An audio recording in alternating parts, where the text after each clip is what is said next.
Hey boy! Tutuwa ako guys kapag kinakapa ako na ngayon yung tagiliran ni Sol. Oo, medyo malambot na, hindi na matigas yung mga ribs. Hindi ko na nararamdaman yung mga ribs niya. Ayan, meron ng laman kahit sa may rib cage. At dito, yung kanyang spine, ayan, oh, hindi na siya tusok-tusok. Oo, hindi na siya tusok-tusok kagaya dati pag ginaganyan ko. Ngayon, ano na, covered na siya. Pati itong mga hip bones niya, ayan, medyo covered na siya in flesh. Very good. Hindi niya naubos yung pagkain niya kagabi kasi sinubukan ko kagabi mag-formulate ng bagong dog food. Inalo ko yung SDN42 at saka yung Milo and Friends dog food na 18% protein and gumawa ako ng equal amounts noon, SDN42 at Milo and Friends dog food na SDN18. So, ang nangyari dyan, SDN30. So si Logan yan, sobrang kampante ni Adam kay Logan. Pero si Sol, medyo natatakot ka pa no? No? Maligalig si Sol eh. Kaya siguro pinapagalitan din ni Logan si Sol kapag ka biglang lumalapit kay Logan. Kasi ayaw ni Logan na masaktan si Adam. Ayun, so si Sol, ganda na ng likuran ni Sol, oh. Muscle na. Kita niyo ba yung legs niya? May mga muscle no. Grabe, ang ganda na ni Sol dahil sa SDN, oh. Tapos yung kanyang shoulder muscles, oh. May cuts na. May cuts na si Sol. Pogi na, macho na si Sol. So, kagabi, hindi niya masyadong gusto yung kinain niya kasi hinaluan ko nga ng Milo and Friends dog food, yung SDN42. Talagang, iba talaga yung lasap niya at gusto niya yung kanyang pagkain ng SDN42. Iba talaga pagka SDN42. Pero kinain pa rin niya mostly. Ito si Logan kumain din kagabi nung SDN30 na halong SDN42 at saka Milo and Friends dog food na 18%. Dami palang alatris dun sa taas. Gusto mo alatris, Sol? Ha? Tara, panik tayo dun. Punta tayo dun. Kuha tayo ng alatris. Tignan natin. Baka mahulog ka. Kasi ito si Sol ay maligalig. Baka biglang matabig ka at mahulog ka. Oh, ganda na ni Sol maglakad kasi muscle na. Oo, adulto na siya, guys. 12 months old. Hindi ko palang nakuha talaga yung papers nito mula dun sa pinagkuhanan ko.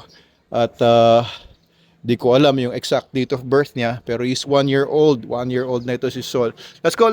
Yun tayo. Tingin tayo ng mga alatris din sa puno. Itong alatris na to, tumubo lang ito ng kusa dun sa garden ko sa labas.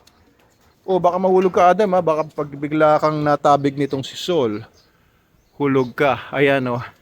May mga bulaklak yung alatris. Hoy, nagkakagulo tayo dito. Nagkakagulo. O, tara. Ayun, oh, alatris nahulog. Alatris. Eto, Adam, may alatris dito. Baka mahulog ka. Ito to, kukunin ko yung alatris. Yan. Ito. Yun. Oh, alatris. Oh. Tikman mo. Kainin mo. Dito? Oo. Sarap. Uy. Si Sol ang ligalig. Galing ni Sol pumanik eh, no? Ika, Sol, tingnan natin kung makakapanik ka rin dito. So, it's a Sunday today, guys. Sunday today, walang work. So, lakad-lakad lang kami dito. O baka mahulog ka. Come here, Sol! Come on!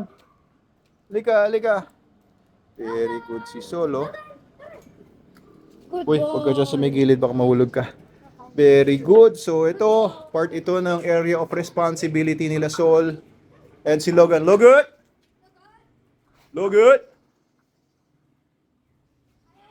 Yan ang paligid namin dito. Nasaan si Logan? Here, Logan! Ang ganda na sayo niya kanina. Okay, dito tayo, guys. Gasol, kayo mauhulog, ha? So, ito po yung aming unfinished third floor.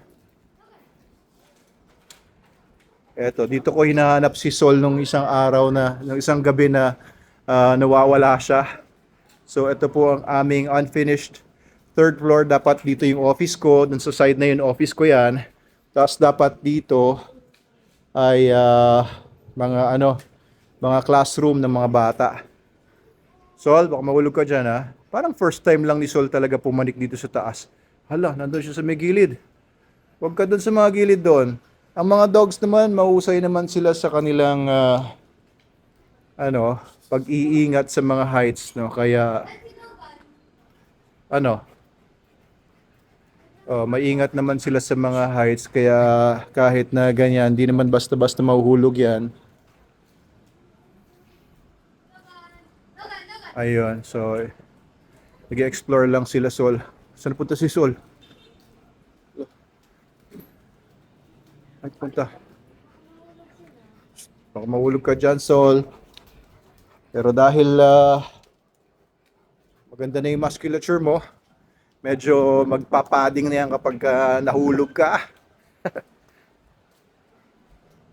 Ayun, no. Alright, so I think no, first time makapanik dito ni Sol. Kasi yung itsura niya, yung paggalaw-galaw niya, parang ano manghang-mangha pa siya eh. So I think first time niya talaga tumuloy dito sa taas.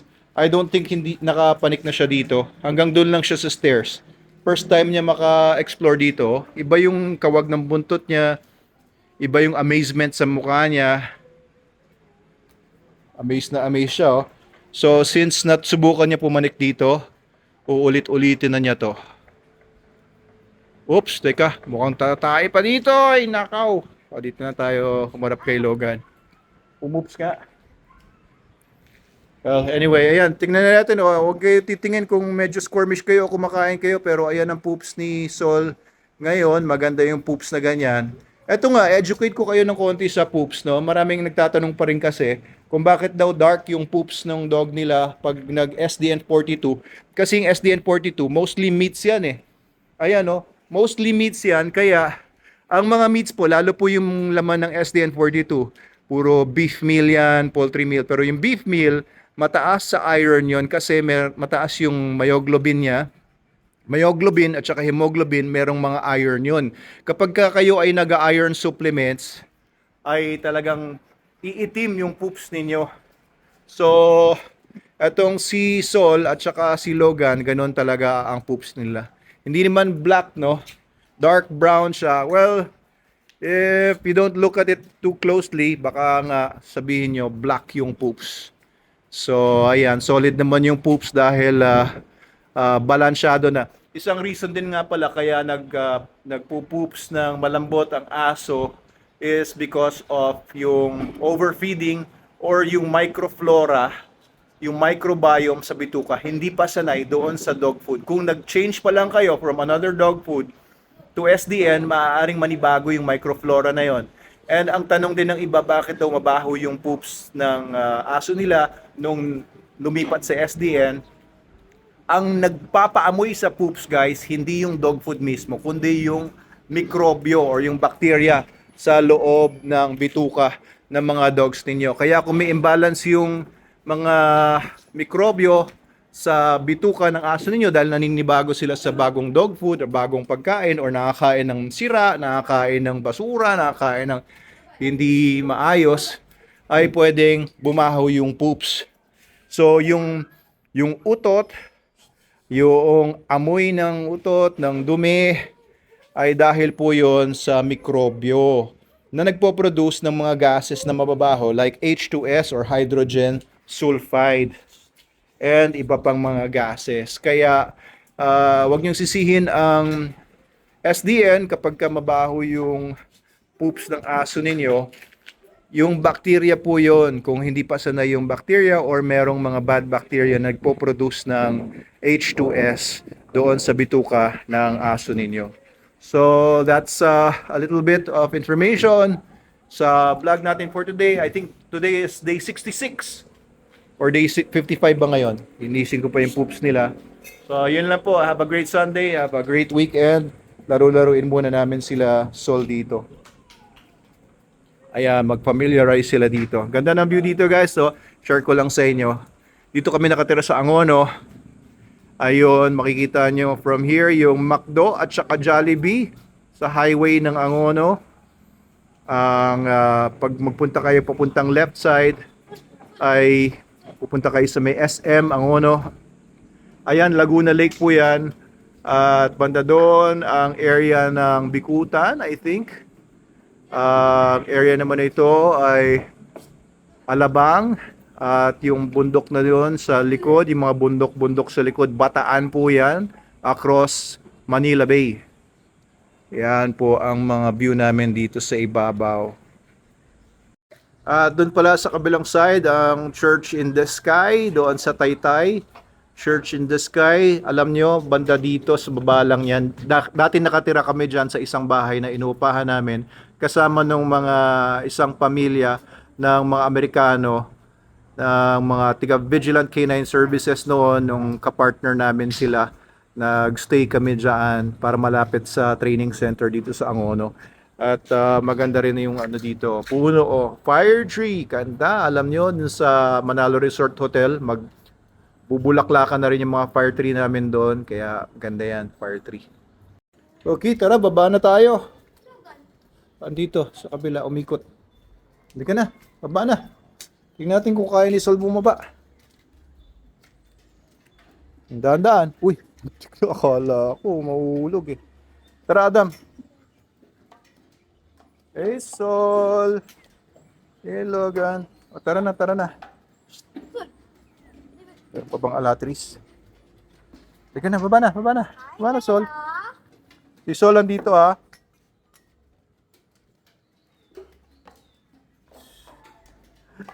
Medyo matarik yung baba kaya halos naka